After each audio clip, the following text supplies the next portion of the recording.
I'm joined by Nick Hughes, the Senior Cooperative Portfolio Manager at the National Association of State Procurement Officials. Nick, thanks so much for taking the time here at the second annual GovRAMP Cyber Summit. It's good to be here, Jason. Thank you for having me. We're going to jump right in and talk a little bit about NASPO. And folks aren't familiar, give me the 30 seconds. We know that what NASPO stands for, National Association of State Procurement Officials, but give me the high level, what is NASPO? The elevator pitch on what NASPO is really interesting because my wife will always talk to me, what do you do? How do I tell people what you do for work? For NASPO, essentially that's exactly what it is. It's the National Association of State Procurement Officials. It's the collection of the top procurement officials from each of the 50 states. We work together to talk about ideas, collaborate, what are each entity facing, and then how can we be efficient in solving these needs together. So again, we work on procurement. If Nevada, Utah, California need something, always has to do more with less. So let's do one solicitation, let's get a contract in place so that Nevada, Utah, California can all use it, and we can worry about other stuff. So that's a great segue because you are the head of your lead effort around Value Point. Now, Value Point is an effort to create what they master agreements. Now, it seems to me in the federal world, we talk about category management, right? Common goods and services. It seems very similar to what Value Point is. So talk a little bit about what you guys do at Value Point. No, this is a great question. So one of the things that we really are focused on, our end users, our primary members being, again, the state. Without the state officials, without the state procurement offices, there would be no NASPO. So we do a lot of research on what are common interests, common needs of each of the states. We all have corrections, facilities. So NASPO will do some research and put out a solicitation for, detention center facility, detention center equipment. There's a huge need for cloud and software solutions across the board. Obviously, it's a big, prominent need across the industry. We'll do a solicitation that everyone will have need and access to. So we run the gamut of really anything under the sun that a state would have need to. Building supplies, walk-in building supplies. Do you need AED medical devices? Do you need playground equipment? I mean, you look at the cities around town, they're building playgrounds. They obtain that equipment somehow. And so we really look at what the needs of those states, those are our primary users. And we say, hey, let's come to the table. We can probably do something to make it easier for you to get that a lot faster. You could probably come up with a list of, 1,000 things that everybody buys. Playground equipment, I wouldn't even think of that, but you're right. I mean, every city, every state, every county, every corporation, every town probably has at least one playground, and they probably need some equipment for it on occasion. Cloud, software, IT makes sense. The government in the federal world has, kind of 10 the most common goods and services. I got to know, what's your list like? How big? Oh, we have NASPO right now. We're about 63, give or take, portfolios. I know we've combined a few. Within those portfolios, they can range from anywhere. One awarded supplier. We have our WIC infant formula rebate contract, which is with Abbott. That's one supplier where they go through a rebate program that's structured through the USD FNS. All the way to our cloud and software solutions solicitation. Our contract, that portfolio, has right now 51 awarded suppliers in it. We have our public safety communication products portfolio with 28 awarded suppliers. So really we put out these solicitations to cast the widest net to provide services for state of Washington to Washington, D.C. Again, those needs are going to be vastly different on what they need. So we do a multiple award solicitation so that Washington State can pick what they need. Washington, D.C. can pick what they need. How do you figure out what's that basic level of need? Meaning I could always buy more, but okay, how do you say for cloud and software, since we're at the GovRAMP Cyber Summit, perfect. How do you say, hey, this is what everybody, the minimum that people will need versus, the idea that you're not making 51 states and, including D.C. happy. How do you set that? How do you get that going? How do you collect that information? So there's kind of two aspects that we attack this through. Really is doing what we call a state interest survey. So before we even put a solicitation on the streets, and so again, with a solicitation, we'll run it through what we call a lead state. So NASPO itself doesn't run the solicitation.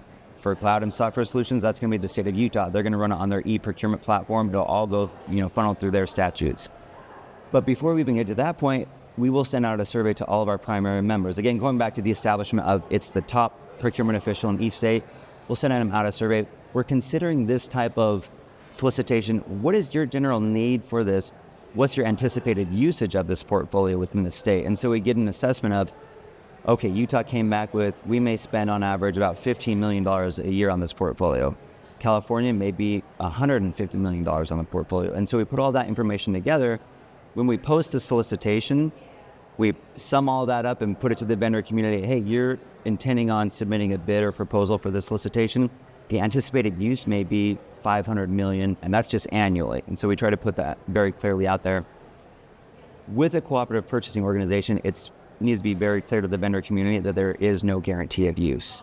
And that's I think, something that really needs to be clear to the vendor community. We have had it come up oftentimes. Well, he said there's going to be $100 million worth of spend on this contract. I won this award. Right. I should wear these purchase orders. There's no guarantee of use. And so now you need to market the award, market your contract. We just eliminate the huge procurement need for it. And now you can have California purchase, Nevada, Utah.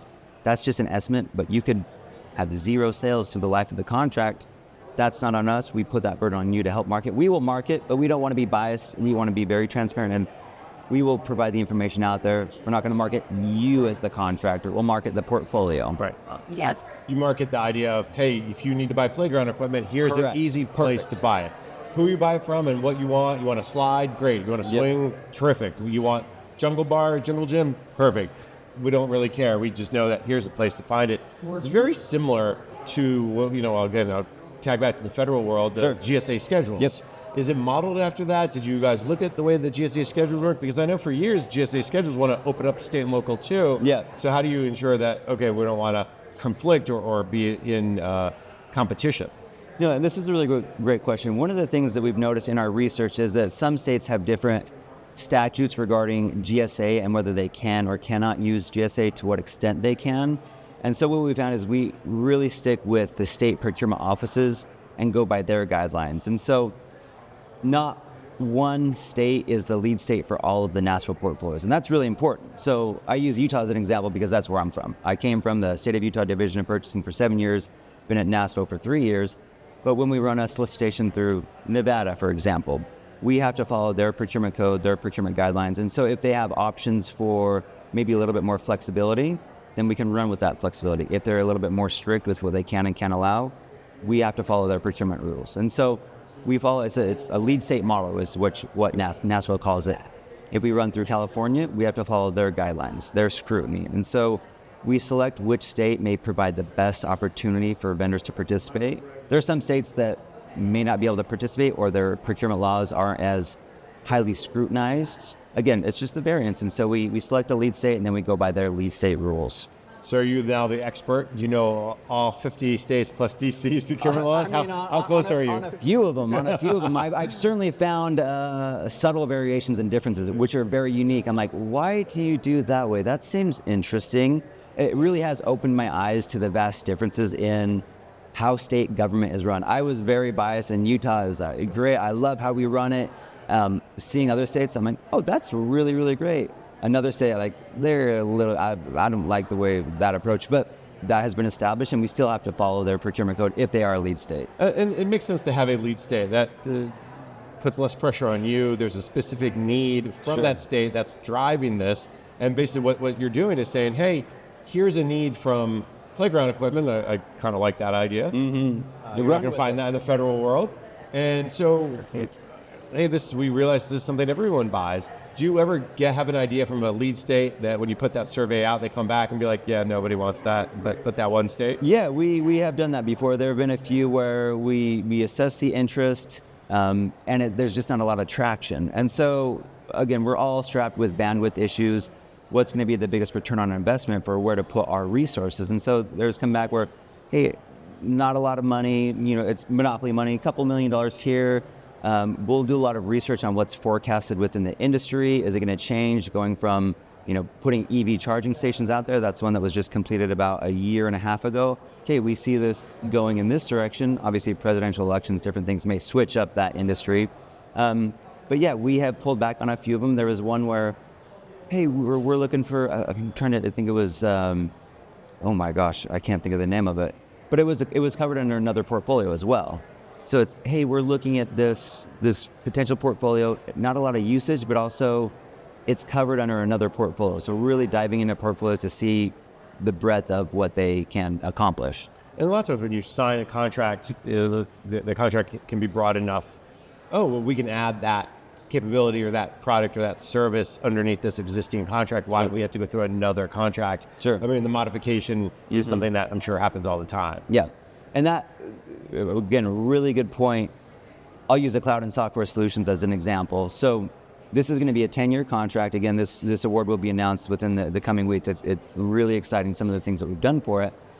But going back to the lead state model, we put language in there based out of the state of Utah that expressly allows for publishers to be added, resellers, third-party distributors to be added throughout the life of the contract. So maybe if you missed out on submitting a response to the actual solicitation, there's still third-party business relationships that can be established. Also, if it's specific to technology for EV charging stations, for example, that's rapidly evolving. There's so many changes in the industry.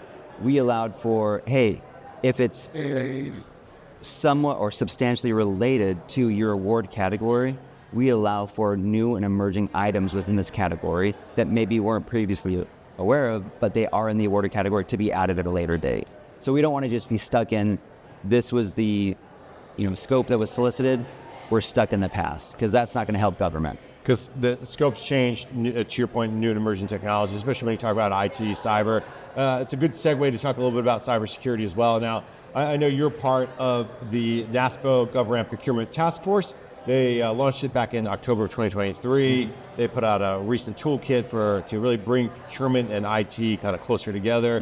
Just give me an update. Where is that task force heading, and what are some of the things you guys have been working on? Yeah, we've just been working on really getting a good anchor and baseline for what is the best practice and best interest of the state, terms and conditions, how to best partner with the states, what are different security standards, how do we ensure compliance with these standards. And so, we've put out things like the Center for Digital Government. We have an entire team that helps put out best practices. How do we develop this, idea to disseminate to states to really make sure they're above all these attacks that are constantly coming at us? Well, the task force it is one of those ideas that probably was a why didn't we do this earlier type of thing, because cybersecurity procurement, it's not a new challenge to make sure that it's brought in at the beginning and it's kind of marbled throughout. Have you found, kind of bringing in the GovRAMP folks and the contracting folks, have you found the need to have them speak the same language? And it could be through this task force or just through some of the cooperative purchasing agreements you work on at NASPO? I completely agree. I think that's one of the great divides is we're speaking some of the same language, but different terms, different terminology. And so it's making sure we have some type of translation to get on that same page. Regular meetings, the recurring meetings are really get on the same page because it's constantly evolving. With GovRAMP, they've been heavily involved with the new solicitation for cloud and software solutions in, hey, these are some terms that are going to be applicable for this type of security standard. Are we going to implement the security standards within the solicitation or make it optional for the states? And then also, can we navigate when a state signs on? Can they restrict security standards for an executive branch agency or have it broadly applied to the entire jurisdiction or geography of the state? And so they've been critical in helping answer questions from suppliers like, hey, this is the terminology that they're using, this is how you respond. And so best thing I can always tell myself, I know I'm not the expert in everything, but let's find the people that are the experts and bring them to the table so that we can be on the same page. And I think that's one of the benefits of something like Value Point is you're not just trying to do a one-off, but you're taking really smart people from a lot of different places and saying, let's put out the best solicitation we can, so it helps as many states as possible. And even if it's not 100% for the state needs, if it can get 80%, the 80-20 rule, they can kind of figure out the other 20. Because I imagine through a task order that they put against the Value Point cooperative purchasing agreement, they can add more security or less security or make some changes to the terms and conditions. Yep, correct. So the way NASPO is set up for our master agreements, that's what we call them, an MA or master agreements, they're not an actual purchasing vehicle or purchasing mechanism. So it's put in place, and then if, again, using Utah, for example, they'll put a master agreement in place for cloud. If they want to use one of the awarded suppliers for cloud, they themselves also need to sign what we call a participating addendum or a PA. So with the master agreement, there are broad strokes of terms and conditions. those terms and conditions probably aren't going to apply to, know the unique structures of Nevada, California, New Mexico. And so we do these broad indemnification, termination clauses. But to get to the nitty gritty, New Mexico will put a PA in place, participating addendum, and they'll say, we need this in there for New Mexico to do business with the supplier. Yeah. This is what we want to have in for New Mexico. Not only that, these are the security standards we want to have in there. And so we're building in, with the help of GovRAMP, the option to select these specific security standards right in the PA template. So we provide that template per supplier. We're putting them on notice that you should be aware of this, and you can be as narrow or strict, but we're putting it right there at your fingertips to select for you. I think that's super helpful to understand how that works together, because you're not trying to, one size fits all. You're just saying, here's the beginning, and we've saved you that long journey. Now you take it across the finish line, the final 100%. 20%. In the last few minutes we have together, Nick, I really appreciate your time. I want to talk a little bit about the impact of AI. We can't get anywhere without talking about artificial intelligence these days. What are you seeing, or what's the discussion at NASPO around the impact of AI, procurement, adding those automation tools, and even advanced like generative AI and agentic AI? Oh, this is a hot topic, and I think it's going to get even hotter as the time goes on. Really, NASPO has been focused on how we can, two aspects. How can we implement NASPO or AI within NASPO as a company to help better our company? But how can we help facilitate AI implementation within the states? Because again, it's a National Association of State Procurement Officials. How can we help facilitate AI implementation? Some states we've learned this week we're still not even on an e-procurement system. We're a dinosaur. We're like MS-DOS. So again, trying to navigate that landscape. For NASPO, one of the things that we've discussed is there might be an inherent conflict in which AI system is chosen. So that's out there, because you don't want to have a conflict with the supplier that's submitting a response where, that tool that you're using, there's an inherent conflict. Other options of summarizing, like let's say terms and conditions sections, going through it with our legal, as we know they bill hourly, so if we can have a tool that just summarizes it, maybe provides some comments, their legal is still going to have to go through it, so we can use that as a tool to help eliminate some billable hours. Or maybe as a useful summary tool for a proposal submission that, let's say we didn't put a page limit on, that happens to be 500 pages. Maybe it's these first 250 pages are all ad and marketing material that don't apply to the technical criteria. Here's a summarization of this, where we don't take the scoring out of it. We just help the evaluator or scoring entity eliminate some time, and they still have to provide the authorization and score. So how can we do it to be more efficient? And at the same time, you could use the AI to say, we have certain requirements that you have to meet. Are you a GovRAMP moderate? And then you could use AI to sort through the 100 proposals and say, here's the 90 that are, and here's the 10 who aren't. These 10 are automatically disqualified. Now, you probably need a human in the loop and all that, but that saves a ton of time to at least, what page do you have it on? Oh, Nick has it on page 8, and Jason put it on page 40. Somebody's got to look through all the pages to find that one piece. So there's a lot of promise. Is there still that pilot, sandbox, let's figure it out stage of AI for NASPO, or have you guys started to apply some of this automation tools already? We're still playing in the sandbox. There's nothing that was officially adopted with our strategy right now, but we do have Deputy Chief Strategy Officer. We have officials dedicated to this. What can we do? How can we implement this? What type of programs can we pilot? Can we pilot it with a state? Would they be okay with that? Because again, it's all great in theory, but until we get into practice of let's try it and see if the shoe fits, does the use of AI for also the state entity work within their structures or their statutes? Because some states may be completely against it. Others may say, let's pilot a program where we do utilize an AI system within the solicitation for identifying risks, identifying the security level threats, or the summarization of proposals, or just navigating that landscape to really do more for us. Again, not to replace us. Let's not talk about that. That's a topic for another day. But really eliminate some time so we can focus on other goals. All right. Nick, I very much enjoyed our conversation. Unfortunately, we are out of time, so let me thank my guest. Nick Hughes is the Senior Cooperative Portfolio Manager at the National Association of State Procurement Officials. Nick, thanks so much for taking the time today at GovRAMP Cyber Summit. Thanks, Jason. Thanks for having me.